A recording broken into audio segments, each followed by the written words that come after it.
Olá pessoal, estamos aqui no Papo Fair da FairJob. Vocês já conhecem a nossa introdução, essa aqui é a nossa sala, nas nossas modestas instalações mais aconchegantes da FairJob. É a nossa casa e para casa a gente só convida quem a gente gosta muito.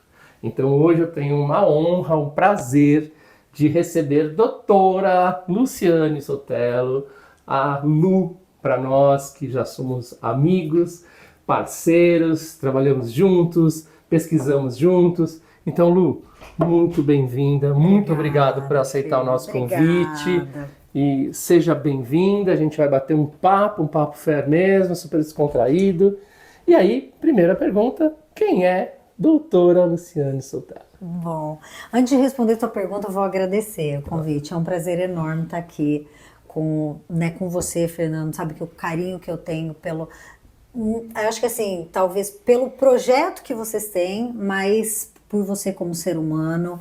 A gente se conheceu numa oportunidade assim muito legal, muito bacana. Eu já tinha assistido o Fernando num evento de felicidade, mas não sabia que a gente ia se aproximar depois num outro palco em conjunto dentro do Mackenzie. Então eu falo, mas alma boas, eu acho que elas se conectam, né? Não tenho Good karma, Good karma, é. E então, obrigada por esse convite. Eu aceito sempre, eu acho que qualquer projeto, né, que envolva a FairJob, que envolva você, eu sempre estou de braços abertos para receber, porque eu acho que vocês têm uma missão muito genuína e fazem as coisas de uma forma muito leve. É muito gostoso trabalhar junto com vocês, então obrigada por esse convite. É um prazer. E a gente vai contar um pouco mais desse trabalho que a gente falou que faz em conjunto. Bom, Lu, primeiro uma apaixonada pela família, apaixonada pelos amigos, uma pessoa que ama a vida, é da minha natureza, eu amo ser feliz. Amo ver as pessoas felizes. Eu sei que pode parecer piegas, mas é real. Eu acho que a gente tem que ter esse olhar leve, né, porque a vida nem sempre ela é fácil, o tempo todo a gente está cercado de desafios, mas eu gosto muito, eu tenho uma intencionalidade muito forte na felicidade.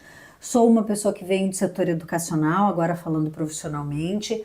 Atuo no setor educacional, no ensino superior, há mais de 23 anos, 24 anos, em cargos executivos. Então eu tenho uma vasta carreira no setor executivo atualmente.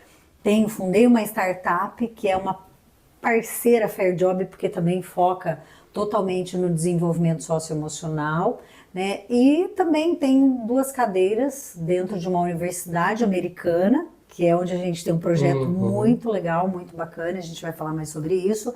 E lá atuo sim como diretora de inovação educacional e também coordeno o Wellness Center da Must Universe, que é o Centro de Bem-Estar e Felicidade.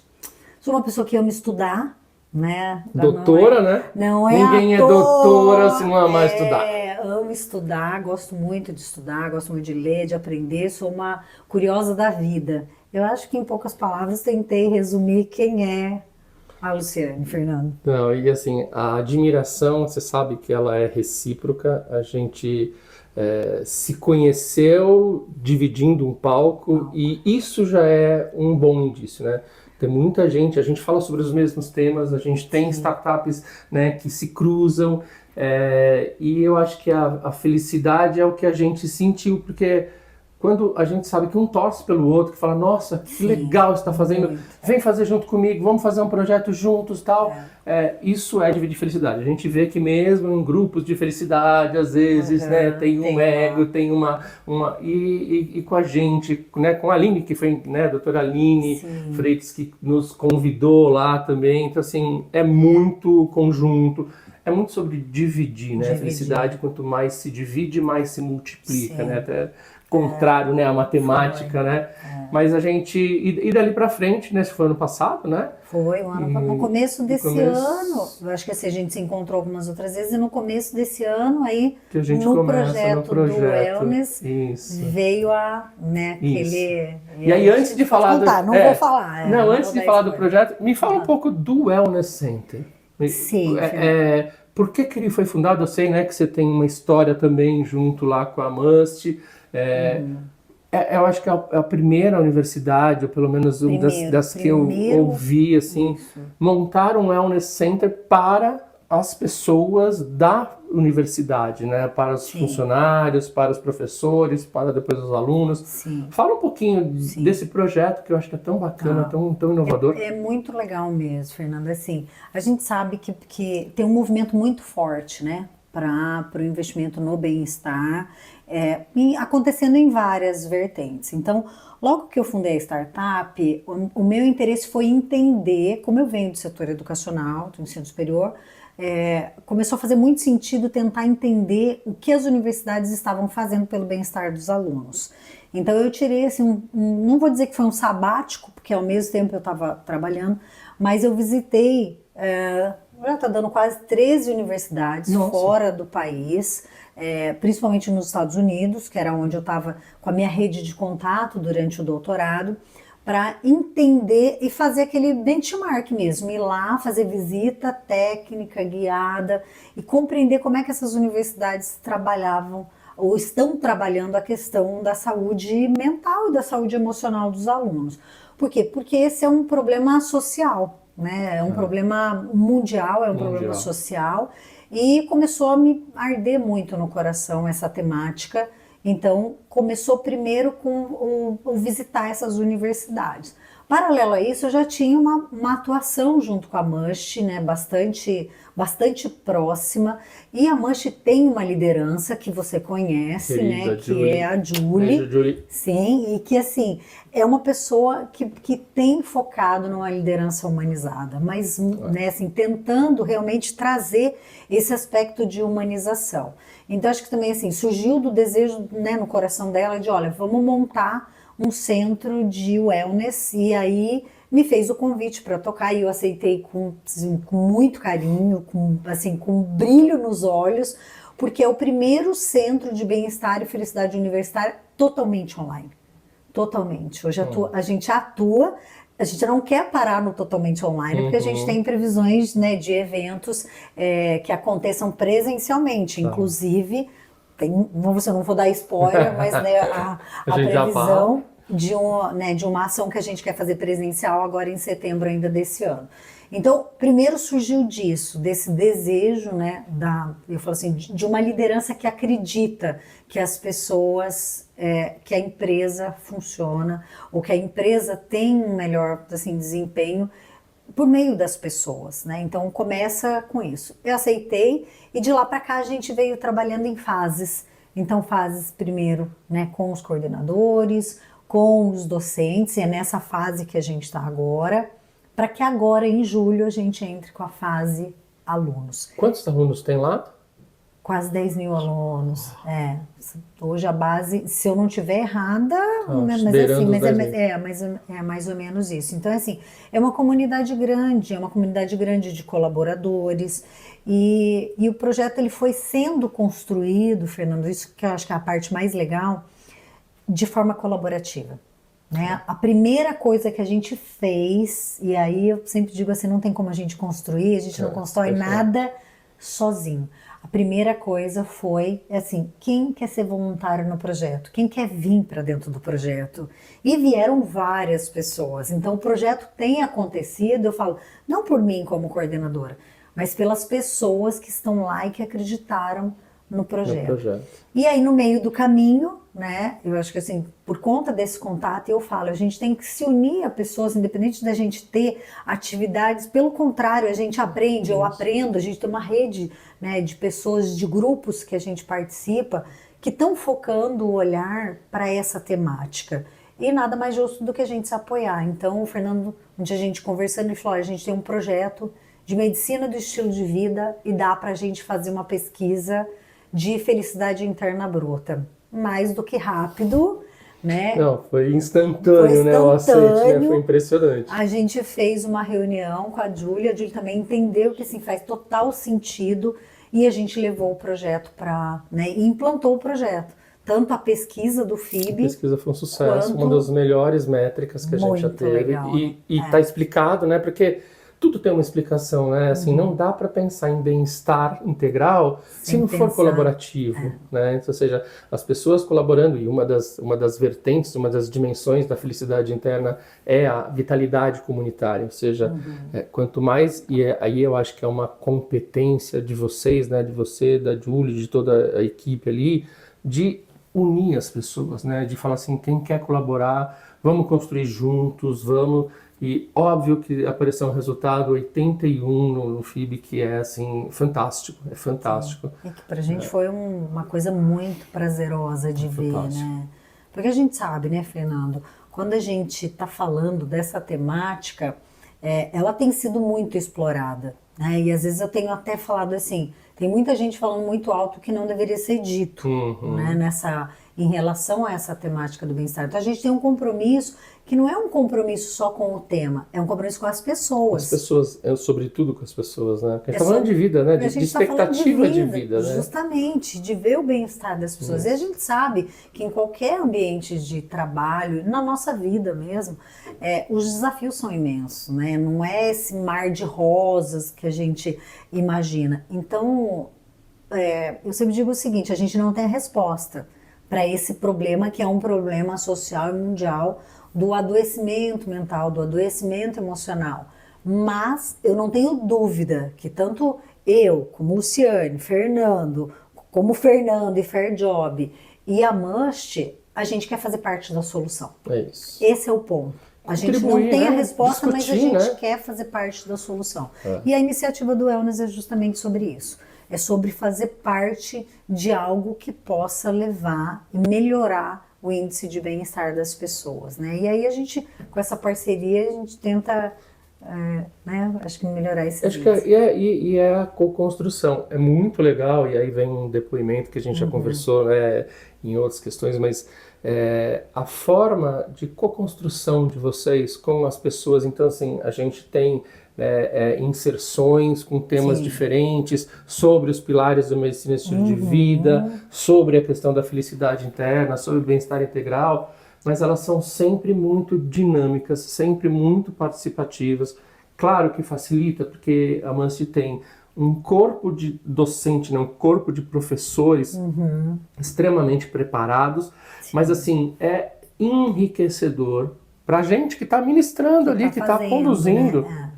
Ouvir a contribuição, ouvir, né, os depoimentos, as participações. Então a gente tem salas lotadas, né, do ponto de vista virtual, porque tem gente do mundo inteiro, e isso também é outra coisa, né, de cultura. E assim, não tem como dar errado quando ele começa certo, né? Tem às vezes, né, se não começou certo, mas assim, ali começou tudo bem pensado, então vamos fazer um cronograma. Então, assim, antes de falar, né, da medicina estilo de vida mesmo, mas um depoimento, assim, a gente já viu, né, e a gente toca muito projeto sobre a mensuração de felicidade, cruzando com outros indicadores, né, de pesquisas neurocientíficas de saúde mental, e sem nenhuma obrigação de resultado, né? A Must fica nos Estados Unidos, a sede, então em Miami, né? Não tem nenhuma obrigatoriedade, por exemplo, com NR1, embora a gente saiba que aqui... Sim, aqui a gente tem. E assim, é fluido, sabe? É muito fluido, intencional. Foi intencional. Né? Eu acho que isso é incrível, a gente está muito feliz com essa parceria. E óbvio que a gente vai criar, né, um paper, né, a gente vai publicar, porque também é um tema, e eu já te convidei, obviamente, para você participar, né, a gente vai participar do MEV Brasil, e é exatamente o case que a gente está levando para eles, e eles já, né, o pessoal do MEV Brasil já convidou vocês para participarem também junto com a gente, porque a gente está integrando felicidade interna, ou seja, as 9 dimensões, as 7 pilares, né, dentro de um Wellness Center. Então, assim, é um case para o MEV Brasil, e é o primeiro congresso que vai acontecer 28, 29, acho que 29, 30. 28, 29 e 30. Ou 29, 30, 31 de agosto, né, aqui em São Paulo, vai ser presencial, e é um evento mundial sobre medicina e estilo de vida. E assim, a gente vai expor, né, o case, e a gente vai estar no finalzinho, né, porque ele termina ali em setembro, essa primeira rodada, mas é uma expectativa, assim, e a gente vai, né, publicar esse estudo, esses resultados. Sim, isso que é muito legal, né, Fernanda? Conforme a gente foi olhando, você vê que como é intencional mesmo. Eu acho que esse olhar que você tem, que você consegue enxergar de que a gente não tem uma legislação que nos obriga a fazer. A gente não teve algo que assim, olha, aconteceu um fato. Porque geralmente a gente sabe, né?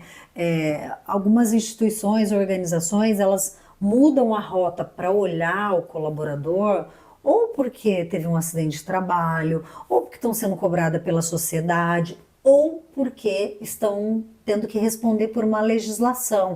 E no caso do Wellness Center, ele foi criado pelo desejo. E aí eu posso afirmar assim, pelo desejo de uma liderança humanizada que entendeu que, olha, quero criar. E eu me lembro muito bem, assim, sabe, da gente conversar, né, da Julie conversar, que a Julie é a presidente da Mush Universe, e dela me dizer assim, Lu, eu quero fazer. Eu quero montar um centro de bem-estar aqui dentro da universidade. Então isso é muito enriquecedor e é muito, assim, muito prazeroso fazer parte de um projeto que ele surgiu do desejo da liderança e não do desejo não, do cumprir algo. Do propósito da liderança, né? Da liderança. Então, vai sendo fluido. Claro, a gente está num exercício assim, de muito aprendizado. Sabe? É uma curva de aprendizado muito alta. Pra gente também, pra é muito gente, doido. porque assim, ó, se você pesquisar hoje, no Brasil, tá? Vou pegar como exemplo do que eu pesquisei. Se eu não me engano, tem um Wellness Center que não é específico, que é o da Deloitte. Mas que, se eu não me engano, não é uma iniciativa local. Então, assim, no formato do que a gente, né, desenhou e do que a gente tem desenhado lá dentro, é uma coisa realmente, assim, é case. É case para, eu falo, talvez assim, a gente não é uma referência por conta de estar sendo construído, né, mas a gente é uma referência de iniciativa. Hoje já é uma referência de iniciativa, assim, sem dúvida. Eu digo, quando eu digo que a gente não é uma referência, no sentido de, assim, às vezes, por ser um centro que a gente quer levantar dados, pesquisa, a gente tem passado o ano fazendo isso, né? Não só a pesquisa do FIB, mas o ano passado a gente já rodou várias pesquisas. No começo do ano a gente rodou uma pesquisa sobre o bem-estar do ano de 2024. Isso. Então, assim... já existem trilhas, né? E a Blissens também faz isso, né? Já tá muito ali dentro ainda. Então, a gente diz assim, a gente não tem divulgado para dizer que, assim, olha, a gente está numa referência de pesquisa. Mas, com certeza, é uma referência hoje do Wellness Center de iniciativa, de ter surgido e da forma como ele está sendo criado, não tenho dúvida disso. E do cuidado, né? Porque a gente estava numa reunião, acho que há uns 10 dias, né, antes de sair para um retiro, que soube que foi maravilhoso, com a nossa querida Ju Vasilian também. E aí a gente estava conversando com a Julie, e ela falou assim, eu estou em Boston, eu tive em Harvard, eu estava no MIT, então assim, ela está indo buscar também, então assim, tem todo esse cuidado dessa construção de falar assim, eu estou vendo nos Estados Unidos inteiro que tem de melhor para levar para lá. Isso aí. E é sobre beber, sim, das melhores fontes. Não é sobre copiar, mas é sobre se inspirar. Sim, e a liderança, ela precisa ser isso, inspiradora. Né? E é o que a gente vê na carinha, né, das pessoas, porque a gente vê os quadrinhos e as pessoas falando. Então, depois, quando você vê os relatos, né, e dentro da pesquisa tem uma parte qualitativa, uma parte quantitativa, de você ver. E assim, tem problemas? Sempre tem. Ter, né? Tem, e é a questão, assim, a nota, ela é uma referência, mas ela é uma referência de uma história, né? Então, de uma construção. Então, assim, a gente está encantado com o projeto. É um projeto que ele é inovador, mas, além de tudo, ele é precursor. Né? Ele é um dos primeiros, bom, eu conheço o primeiro, depois que eles me falaram que já tinha um outro aqui e tal, mas assim, é o que eu conheço que é o primeiro, e que vem, e que surge, assim como a gente tem alguns outros clientes, né, a própria Chemitec, a gente fez uma ação na Fruit, a gente fez ações no Grupo Santa Joana, que são ações que surgiram muito antes de qualquer necessidade legal. Regulamentação. E aí você vê que ali tem propósito, né? Se a pessoa já está, né? Se o presidente, se o diretor-geral da empresa já está se preocupando com aquilo, é porque ele se preocupa... É genuíno. Genuíno. É genuíno. Que ele se preocupa com as pessoas, não com as consequências de não cuidar. Embora eu acho que a própria NR vem sim num momento... E aí eu queria saber uma opinião tua. Você que vem da universidade, né? Você tem toda uma história, né, de docente, de estudiosa, de pesquisadora.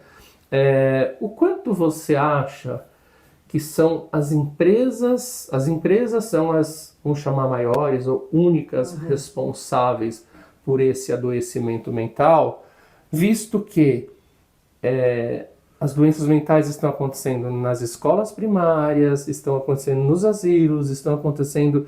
Será que esse é um tema das empresas?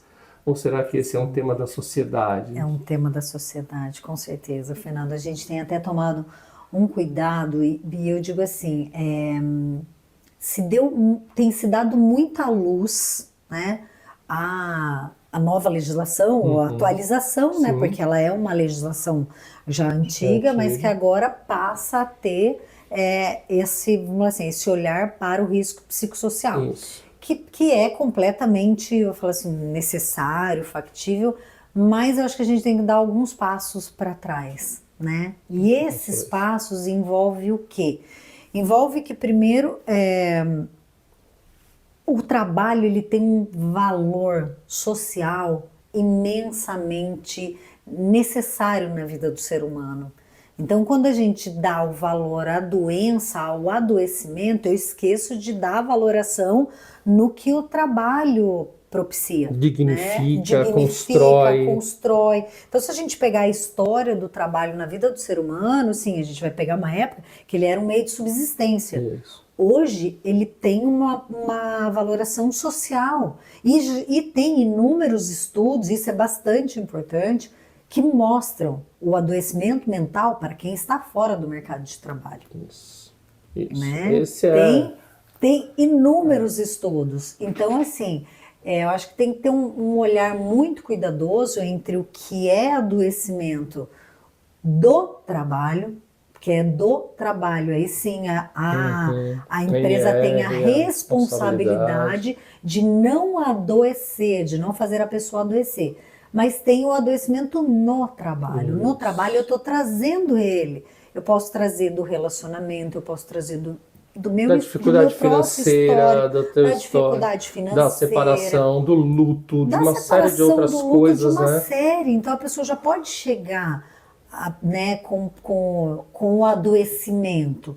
Então eu acho que a gente tem que ter muito cuidado para não dar, talvez, assim, uma responsabilidade. É como se a gente dissesse assim, né? Eu estou dando responsabilidade para uma pessoa, que no caso seria a pessoa jurídica, a empresa, algo que é um problema social. E a gente sabe que os números são assim... Mundiais. Crescentes, assustadores, tudo. E vem de várias fontes, né? Vem de vários... Vamos dizer, ele tem uma raiz que não é uma raiz só na empresa. É uma raiz que está, assim, cultural, é uma raiz de mudança da sociedade, é uma raiz que vem da tecnologia, é uma raiz que vem, vou dar um exemplo de grosso modo, é uma raiz que vem do jogo do tigrinho. É uma raiz que vem do problema financeiro, da educação financeira. Então, passa a ser muito fácil quando a gente diz que assim, você só tem um algoz e você só tem um responsável. Isso. O empresário que é o vilão, né? Como a gente escutou. O empresário é o grande vilão do país, é o empresário. É, né? O empresário. Então, assim, é uma distribuição, é óbvio que, imagina que em 2023 foram 260 mil casos, se não me engano, 220 mil casos. Em 2024, esse número custou aos cofres públicos, né? Teve um aumento de 68%. A gente está falando de 400 e poucos mil casos. É lógico que isso dá um alerta para a sociedade, dá um alerta para o governo, dá um alerta para todo mundo, né? Mas é porque também ele passou a ser CID a partir dali, né? Então, assim, né, o Código de Interno da Doença, ele começou a ser tipificado. Então, obviamente que houve um aumento. Mas o adoecimento, Ele já já existia antes da pandemia. Sim. Aliás, ele já existia no século passado, Sim. né? Outro dia eu estava falando com o Fred Machado, outro querido também, sobre esse risco, né, dessa demonização do trabalho. Justamente. Porque o trabalho é hoje, não, o trabalho é uma das formas, e obviamente você tem que trabalhar com quem você gosta, com quem te respeita. Não estamos falando que pode haver desrespeito, pode haver qualquer tipo de assédio, não é isso, mas ele não é o demonizador, ele é um dos possibilitadores, junto com a educação. Né? Então, ou seja, a educação é a base, né, de um crescimento, inclusive um crescimento econômico. Mas aí quando você olha, em 1936, Charles Chaplin, né, que a gente tem todo um apreço, Sim, porque né, ele é um dos mostrava. primeiros palhaços, mas ele já falava sobre adoecimento, em 1936, nos tempos modernos. Nos tempos modernos, logo Né? ali na industrialização. Na industrialização. Né? Então, assim, isso já é muito, né? E ele vem acompanhando. Então, cada fase que acontece uma grande ruptura, como foi a Revolução Industrial, né? Como foi a mecanização, né? As linhas de produção, né? De Ford e tal. Quando você passa, né, pela era do conhecimento, pela era, e hoje, a era da inteligência artificial, existem grandes rupturas, né? A gente tem a 6ª geração agora entrando no mercado de trabalho, que é a geração alfa, então existe sim uma necessidade de um melhor alinhamento entre as gerações dentro do ambiente de trabalho. Então, óbvio que dentro acontece, mas a sociedade, para mim, a sociedade está doente.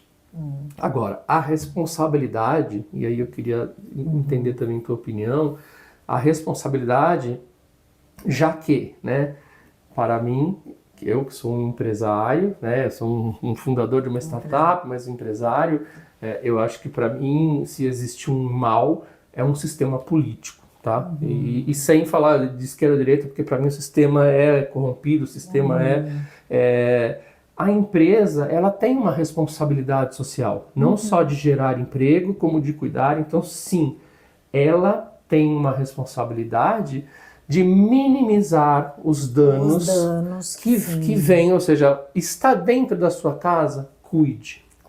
Né? E cuide como o propósito que vocês, né, que nós e que tantas empresas que nos procuram, cuidam. Como é que você acha que deve ser cuidado, né? O que você tem visto também desses cuidados e até, de novo, trazendo para o Wellness Center, quais são os cuidados hoje que custa para a empresa, mas é um investimento, é um stop loss, a gente para de perder. O que você tem visto? Eu acho que assim, Fernando, para mim me soa muito assim, eu sou de uma época que... Eu sou de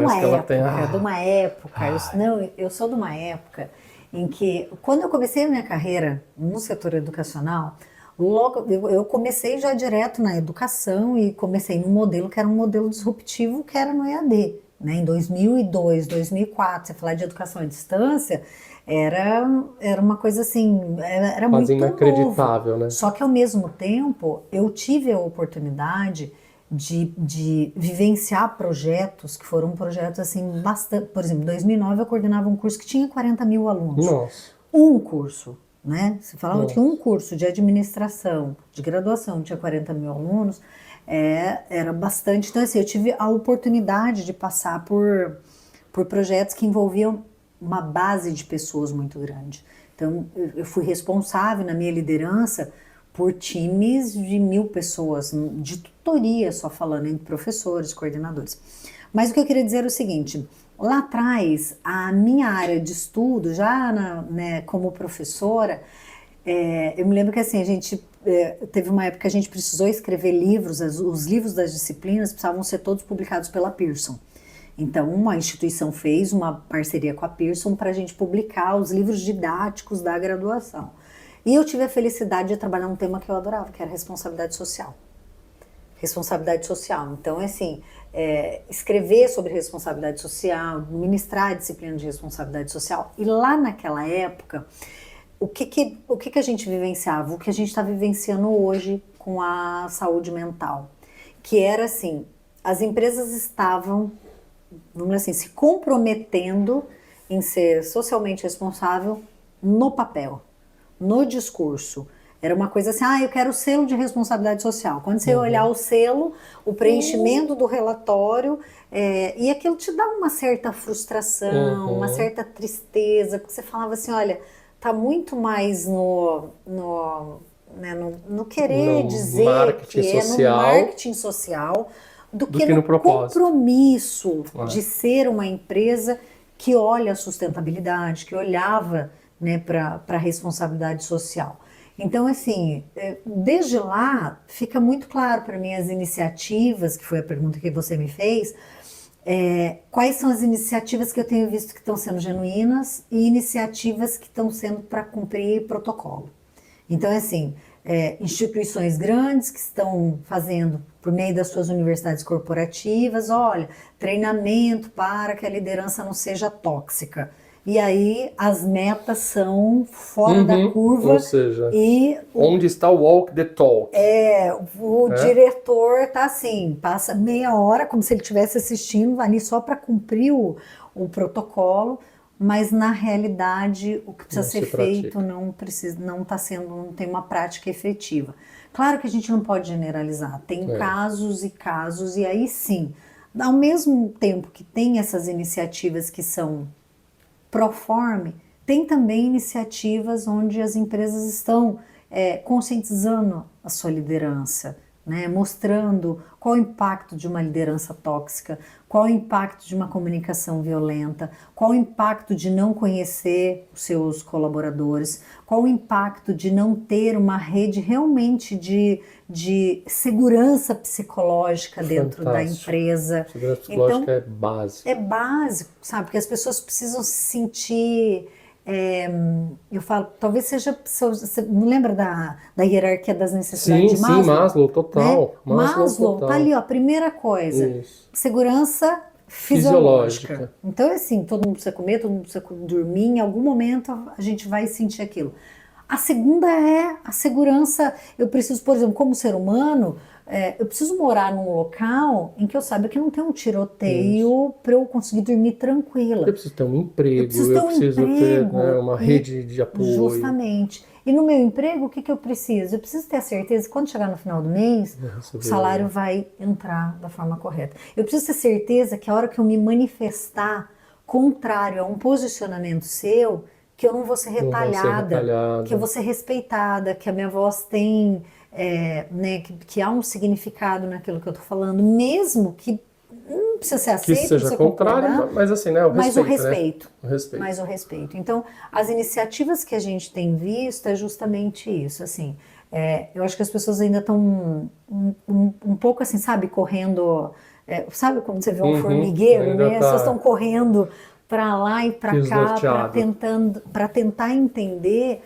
e o que é responder, por exemplo, a NR1. E aí eu acho que tem uma resposta muito básica. Olha para o ser humano. É isso. Olha para o ser humano. Se você se preocupa com o bem-estar do seu ser humano, você não precisa se preocupar só com a lei.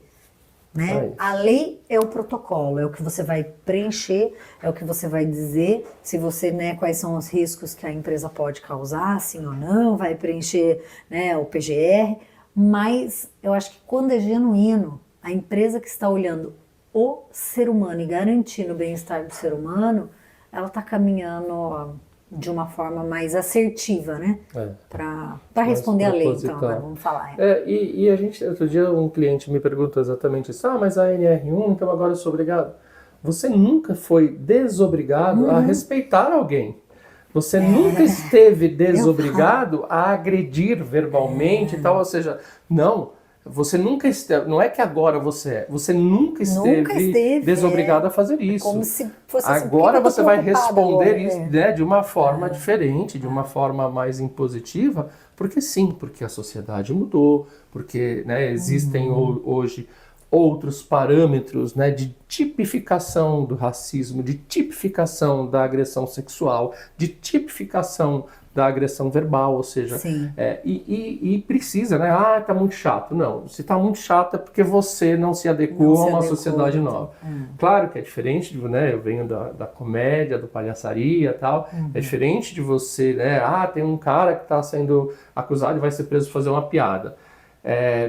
a empresa não é um palco de stand-up comedy. Sim. Né? Então, assim, não confundir que, né, eu não posso ser preso por uma piada, não. Mas dentro de uma empresa existem certos comportamentos que não são mais admitidos. E ponto. Sim. E cabe à empresa ter regras de governança, então a gente está falando sobre governança claro. social, regras de governança, regras de compliance, né? Assim como não pode ter corrupção, assim como não pode ter outros tipos de conchavos políticos, tal. Então, assim, nunca foi permitido. Nunca foi. Né? Então, tomar cuidado com tipo, agora não pode. Não, nunca pôde. Né? Vamos lá, nunca pôde. Agora tem uma régua maior que vai e que você vai determinar, ainda que somos nós, a empresa que determina, olha, eu fiz uma mensuração aqui, os riscos psicossociais que a gente está, né, são esses, então tem a pressão excessiva de trabalho?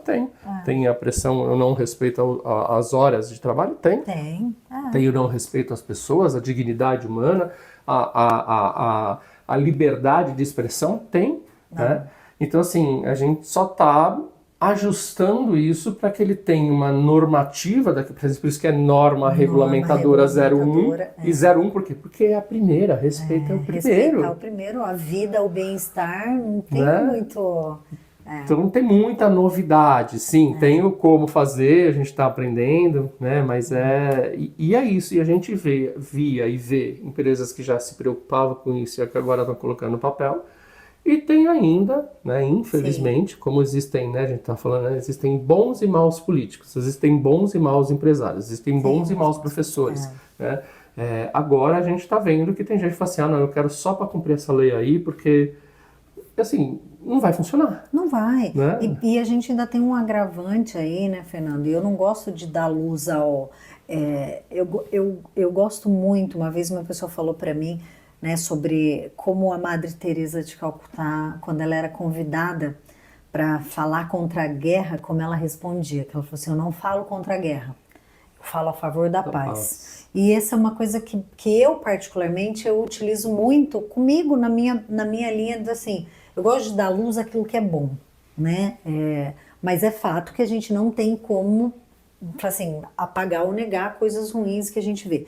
Uma das coisas que eu acho que é preocupante nesse momento é que ao mesmo tempo que a gente vê que a normativa ela vem com essa mudança, ela vem com uma característica de realmente dar esse alerta, esse olhar de algo que a gente já deveria estar olhando, mas ao mesmo tempo a gente vê um comércio sendo, sabe, explorado no sentido, então assim, gente que nunca liderou, que nunca teve time falando que nunca trabalhou em empresa. Que nunca trabalhou. Gente que nunca teve, assim, sabe, base de gestão, que não tem esse know-how de experiência, ou vendendo curso, ou, sabe, falando para pegar a oportunidade da temática. Então, assim, eu me preocupo muito, assim, nas minhas relações e nas relações profissionais, sempre me interessa muito entender sua motivação. Se a sua motivação com a Fair Job fizer sentido para mim, eu achar que, olha, o que você está fazendo, a sua motivação está correta, o teu projeto faz sentido para mim, e a gente caminha junto. Por quê? Porque o que a gente tem visto é isso, a motivação está errada. A motivação para vender um curso relacionado a essa temática, a motivação da empresa, que às vezes quer fazer só para cumprir a lei, se a motivação não é a correta, fatalmente no final algum problema vai acontecer. Então essa é a parte, vamos falar assim, a parte ruim do que a gente vê, que tanto o empresariado quanto as pessoas que têm a responsabilidade de levar esse conhecimento para as empresas, para os próprios colaboradores, vocês se atentarem a essa motivação. Qual é a motivação? A gente já vinha falando, é isso assim, por que a gente montou um Wellness Center? Porque a motivação era genuína. Motivação é genuína. Né? Por que eu montei uma startup bem lá atrás? Por que eu fiz curso de analista comportamental, sei lá, há 5, 6 anos atrás? Por que eu fui trabalhar, eu fiz, Fernando, mais de 200 processos de assessment com o executivo de uma das maiores holdings do Brasil.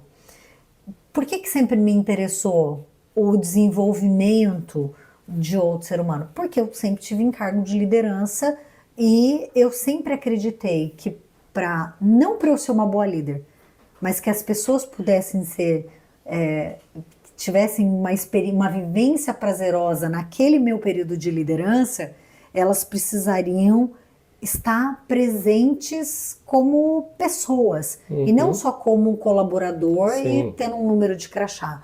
Então isso sempre foi uma coisa que me brilhou os olhos. Então não estava relacionada à minha liderança, estava relacionada ao bem-estar do outro, né? Do outro. E isso eu acho que assim, então essa era a minha motivação. Por isso que eu acho que a motivação ela tem que ser genuína.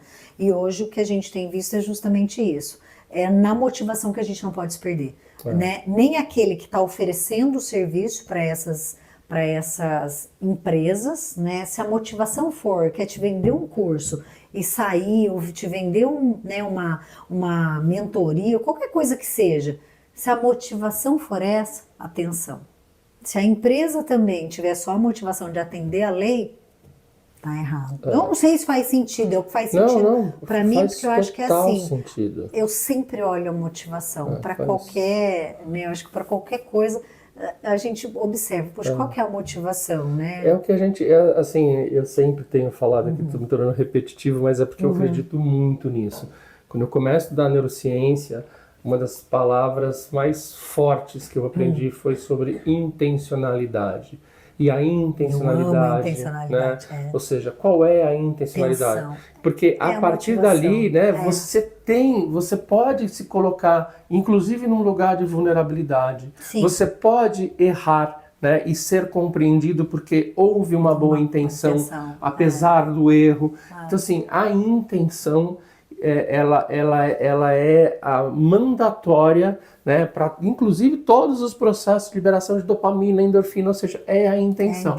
Eu posso ter a intenção de correr 1 quilômetro e correr 100 metros e cansar, mas eu tive a intenção. A minha dopamina foi liberada pela intenção de fazer aquilo e assim, ela foi bem liberada. Diferente da dopamina rápida, barata, né, que é hoje o que a gente chama hoje de uma vulgarização, né, de uma deturpação dopaminérgica e tal, que é o que está, ou que pode acontecer com esses processos também, ou seja, a própria, e aí não é a NR1, né, é a tomada de 3 pinos, não sei o que, são as oportunidades onde você encontra um monte de gente que vai se aproveitar daquele momento sem conhecimento, sem formação, sem informação e principalmente sem ética, né, e sem respeito.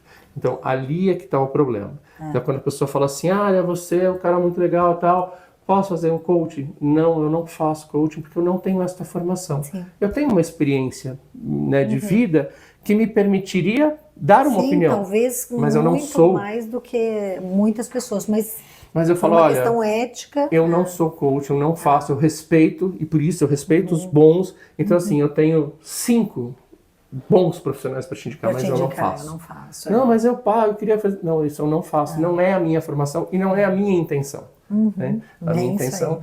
E dali vem, né, todas as questões, e é por isso que a gente vai para a pesquisa. Né? É por isso que a gente faz uma pesquisa. Por quê? Porque, né, já dizia Edward Deming, né, quando forma todo o PDCA, né, um dos pais da qualidade total. Sem dados, você é só mais uma pessoa com opinião. Com opinião, e aqui não cabe opinião, né? Aqui cabe conhecimento, né? Aqui cabe... Então é onde a gente quer chegar.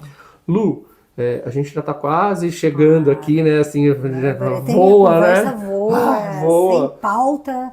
Não, assim, conversa, papo fair, né? Tem pauta? Não tem. A gente vai falando o que a gente... né? E não edita também, coloca na íntegra e tá tudo certo, porque a gente tem uma boa intenção, né?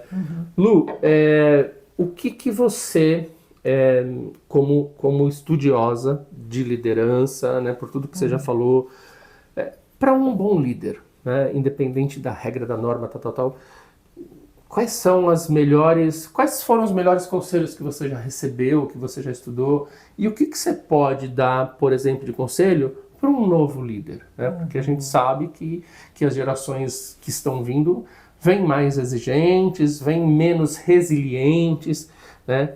O que você tem de dica, assim, que você pode compartilhar com a gente, que é muito valiosa? Olha, eu acho que assim, eu vou ser repetitiva, né, talvez com vários pontos que outros líderes compactuam e eu acho que compartilham. Primeiro que a cadeira, ela não te faz melhor do que ninguém.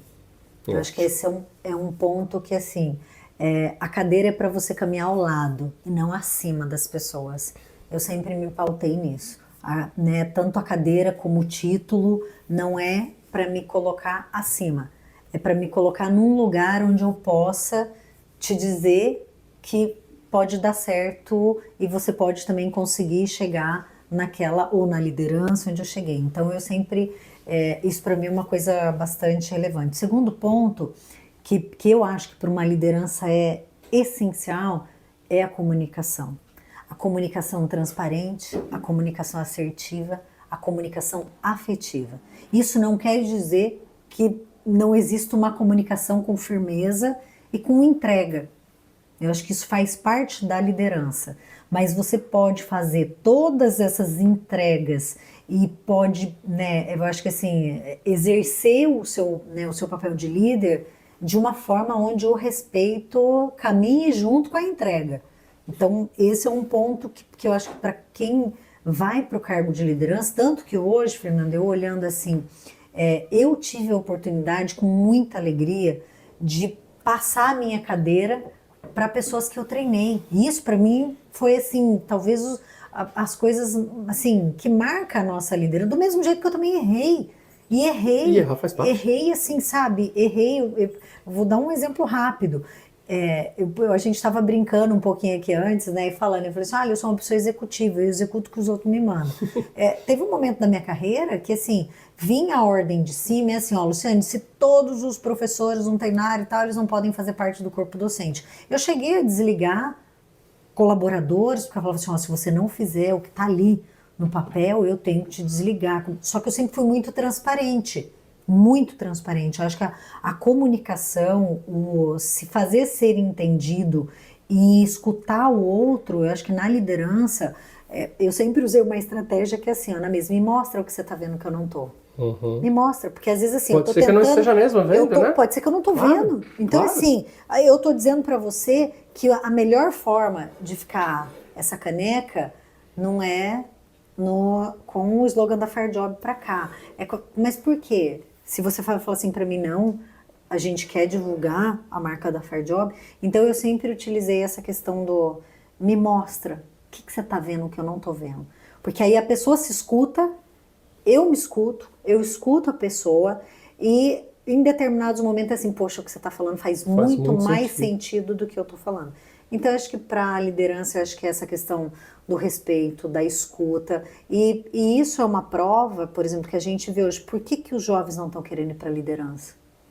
Porque o que eles encontraram lá e o que eles estão vendo não faz sentido. A formação que eles estão tendo, né? A formação o exemplo não é bom, né? De um tipo de líder que sabe, que não faz sentido. Por que eu queria estar naquele lugar? Então, e eu vivi isso na prática, de ver assim, teve líder que me ensinou muito o que eu não queria ser. Uhum. O que não devia fazer, né? Não quero ser assim, não faz sentido para mim. Se um dia eu estiver nesse lugar, e eu tive, esse é o que eu não quero seguir. E é um ensinamento, né? Não deixa de ser um ensinamento, total, né? Tá tudo certo, né? Eu falo assim, me fez... Me formou, né? Me formou, igual eu tive liderança que eu... Fantástico. Que eu falei assim, olha, me ensinou a ser um ser humano melhor. Eu acho que né? o líder, ele tem esse papel. Eu sempre me pergunto assim, olha, imagina que uma pessoa trabalha com você há 10 anos, tá? Você vai saber me responder como ela performou profissionalmente. Agora, me responda como ela é como pessoa. Quem ela era quando ela começou a fazer parte do seu time e no momento que ela saiu. Como você participou da formação da pessoa, né? Não do profissional, né? Como ser humano. Então, isso eu acho que é uma das coisas assim, que passa a ser um exemplo mesmo da liderança que tem significado. E esse é o legado, né? O legado é o que você deixa nas pessoas, né? E não o que você deixa para as pessoas. Para as pessoas, né? é isso aí. E assim, o legado pode ser positivo ou não, né? Porque a gente fica com marcas também, né? A gente fica com cicatrizes, a gente fica com mágoas, né? E a gente já magoou, a gente já errou, a gente é ser humano. E às vezes você erra sem intenção, mas eu acho que quando você tem um olhar aberto para querer aprender. Outro ponto, o último para fechar. Eu acho que o líder ele tem que ter esse instinto de aprendizado. Sem dúvida. Ele tem que ter um instinto de aprendizado. Ele não pode ser uma pessoa que não queira, sabe, esvaziar para se encher e para completar o tempo todo. Se ele for uma pessoa cheia de si o tempo todo, ele não consegue nem transbordar, nem compartilhar e nem aprender algo novo. Então essa coisa do, sabe, esvazia para vir algo novo, esvazia para vir algo novo. A questão do copo, né? Do copinho da historinha que eu contei bom, agora há pouco. Conta aí, conta, é muito bom. Porque... muito... Então foi... É para eu contar isso?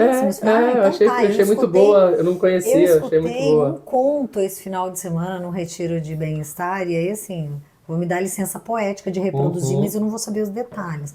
Que era 2 pessoas conversando, se eu não me engano era, né, uma pessoa perguntando para o monge, e cada vez que o monge perguntava para ele já tinha todas as respostas. Não? É como se você fosse me perguntando e dizer, eu sei, e aí em algum momento... o monge falou assim, vou te servir um chá. E aí começou a servir o chá, igual a nossa aguinha aqui, e não parou. E o chá começou a transbordar, e o chá começou a vazar, e aí a pessoa disse assim, não, para, né? Para, você não tá vendo que tá derramando? E ele falou, não, isso aqui é mais ou menos como você. Assim, tudo você sabe, tudo você tem a resposta. Então, quer dizer, enquanto você não esvazia, eu não tenho como trazer novos conhecimentos para você, eu não tenho como... Né, aportar, né, e preencher, né, com outras... E o tempo todo a gente tem que estar, acho que, né, com essa escuta afetiva e ativa. Né? É isso. Lu, onde as pessoas te acham? Quais são suas redes? Olha, Lu Soltelo, me acham aqui no Lu Soltelo, na Vicente também, tá? E é claro, fica o convite para quem quiser entrar no site da Must University, a gente tem o campo lá específico do Wellness Center, onde tem vários materiais, tem tudo que a gente tem feito no Wellness Center. Projeto de médico, de lindíssimo. De vida. É isso aí.